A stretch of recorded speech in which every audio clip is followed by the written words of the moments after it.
Main গেটের দুপাশের দেওয়ালটা দেখতেই আপনাদের বেশ খানিকটা সময় লাগবে। পঞ্চতত্ত্ব বলতে ঈশ্বরের 5টি রূপ বা দিককে বোঝায়। এরা হলেন শ্রী চৈতন্য মহাপ্রভু শ্রীকৃষ্ণের এক বিখ্যাত লীলা, যেখানে কালিয়ানাগ নামক এক বিষাক্ত সর্পকে ভগবান শ্রীকৃষ্ণ দমন করেছিলেন। এটি মূলত শ্রী চৈতন্য মহাপ্রভুর একটি বিশেষ রূপকে বোঝায়, যেখানে তার 6টি হাত রয়েছে এবং কি বিশাল নাটমন্দির চত্বর। সে তো জীবনে মরণে ভগবানই জীবের একমাত্র বন্ধু। ভগবানের মূল মন্দিরের গর্ভগৃহে বিরাজ করছেন শ্রী রাধাকৃষ্ণ। জগন্নাথ মন্দিরের সামনের দিকেই দেখতে পাচ্ছেন গরুড় দেবতার এই স্তম্ভটি, এবং এখন ভগবান গর্ভগৃহে রয়েছেন কাঁথা কম্বল মুড়ি দিয়ে শুয়ে রয়েছেন। পর অনেকগুলি উনান করা রয়েছে। যখন বড় কোনো অনুষ্ঠান হয় তখন এই উনানগুলি ব্যবহার করা হয় রান্নার জন্যে। এখানে ভোগের প্রসাদের কোনো নির্ধারিত মূল্য নেই, চাইলে আপনারা এখানে এসে থাকতেও পারেন, সেই ব্যবস্থাও আছে। নমস্কার বন্ধুরা, আশা করি সবাই খুব ভালো আছেন, সুস্থ আছেন। আমি আজকে আবার চলে এসেছি আপনাদের সামনে আরও একটা নতুন ভিডিও নিয়ে। আজকে আমি আপনাদের আরও একটা আশ্রমের সন্ধান দিতে এসেছি। আশ্রমটা কোথায়, কীভাবে আসবেন, এখানে দুপুরে ভোগ প্রসাদের কী ব্যবস্থা, মন্দির খোলার কী টাইমিং, সমস্তটা জানিয়ে দেবো ভিডিওর মাধ্যমে। ভিডিওটা একদম স্কিপ না করে পুরোটা দেখুন, আশা করি সবার খুব ভালো লাগবে। তো চলুন আর কথা না বাড়িয়ে ভিডিওটা শুরু করা যাক। এখন আমি দাঁড়িয়ে আছি চণ্ডীপুর বড় বাবাজির আশ্রম অথবা শ্রী শ্রীকৃষ্ণ চৈতন্য মহাপ্রভুর মন্দিরের সামনেই।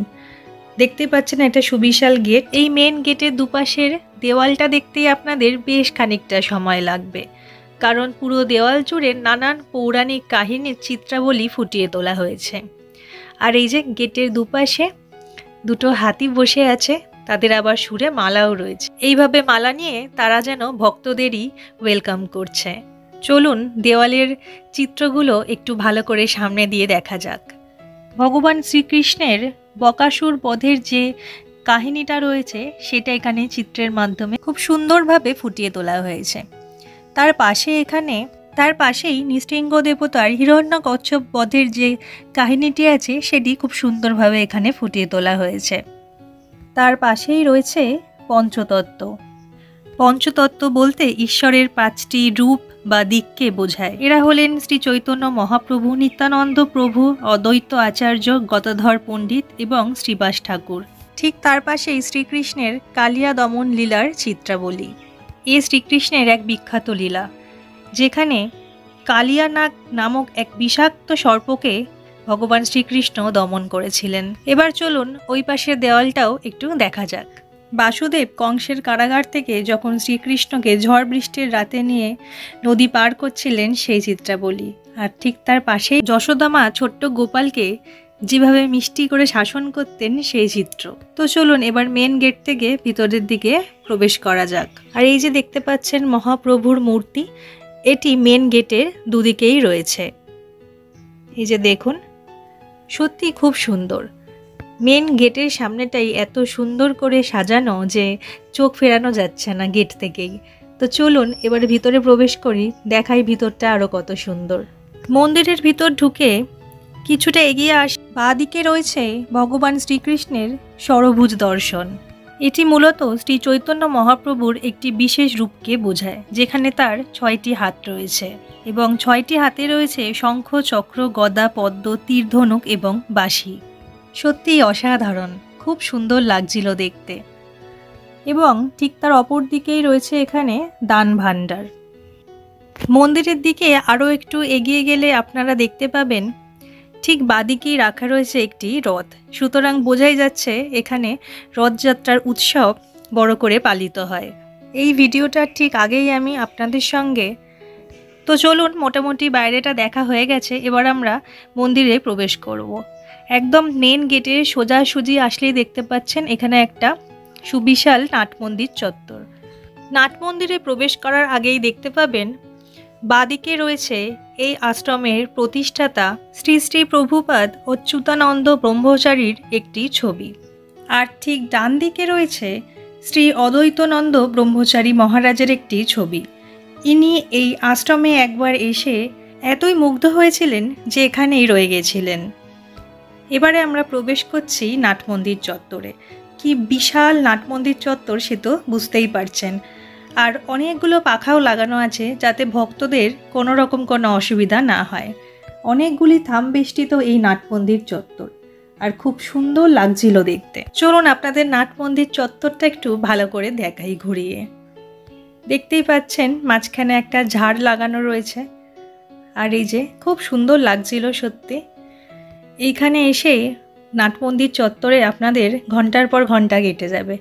খুব সুন্দর পরিবেশ, মন একদম শান্ত হয়ে যাবে, এত সুন্দর লাগছিল। এখানকার মহারাজের বাণী এই নাট মন্দিরের দেওয়ালে কিছু দূর ছাড়া ছাড়াই লেখা রয়েছে। সাধুর 16 আনা ত্যাগ দেখিলে তবেই অন্য কেহ ত্যাগ করতে শিখবে। ত্যাগের অপর নাম শান্তি। জীবনে মরণে ভগবানই জীবের একমাত্র বন্ধু। ভগবানের ভক্তের বিনাশ নাই, ধ্বংসও নাই। এরকম নানান বাণী এখানে লেখা রয়েছে। আর সত্যিই ওনাদের কথার গুরুত্ব আর মাহাত্ম্য অপরিসীম, যা এতটাই অর্থপূর্ণ যা বোঝার ক্ষমতা আমাদের নেই। নাট মন্দির চত্বরের একদম সোজাসুজি রয়েছে মূল মন্দির। তো চলুন মূল মন্দিরের দিকে যাওয়া যাক। এই যে দেখুন, খুব সুন্দর লাগছিল। তার পাশেও আরও একটা মন্দির রয়েছে, সেখানেও নিয়ে যাব। আগে চলুন এই মন্দিরে প্রবেশ করা যাক। মূল মন্দিরের গর্ভগৃহে বিরাজ করছেন শ্রী রাধাকৃষ্ণ, এবং রাধাকৃষ্ণের দুপাশে রয়েছেন গৌর নিতাই। তার সামনে দেখতে পাচ্ছেন এই মন্দিরের প্রতিষ্ঠাতার একটি মূর্তি করা রয়েছে, এবং রাধাকৃষ্ণজির মূর্তির সামনেই দেখতে পাচ্ছেন গোপাল সোনাদের মূর্তি রয়েছে। খুব সুন্দর লাগছিল দেখতে, এত সুন্দর করে সাজানো যে চোখ ফেরানো দেয়। খুব সুন্দর লাগছিল, মানে চোখে একটা আলাদা শান্তি হবে, একদম ধন্য হয়ে যাবে চোখ। ভোর 4:30 থেকে একদম রাত 9টা পর্যন্ত এই মন্দির খোলা থাকে। এখানে পুজো দিতে চাইলে মন্দির খোলা থাকে যেই সময়, তার মধ্যে আসলেই পুজো দেওয়া যাবে। এখানে প্রতিদিন সকাল 7টা থেকে 12টা পর্যন্ত এখানে দীক্ষাদানের পর্ব চলে। দীক্ষা নিতে চাইলে এখানের ভান্ডার গৃহে এসে আপনাদের যোগাযোগ করতে হবে। মূল মন্দিরের দুপাশেও খুব সুন্দর কারুকার্য করে কীর্তনীয়াদের ছবি করা হয়েছে, মূর্তির মতন করা হয়েছে আর কি। খুব সুন্দর লাগছিল দেখতে। তার উপরে আবার রয়েছে দুদিকেই দুটো ময়ূর, যে দেখুন পুরো দেয়ালটা জুড়েই খুব সুন্দর করে এরকম মূর্তি করা।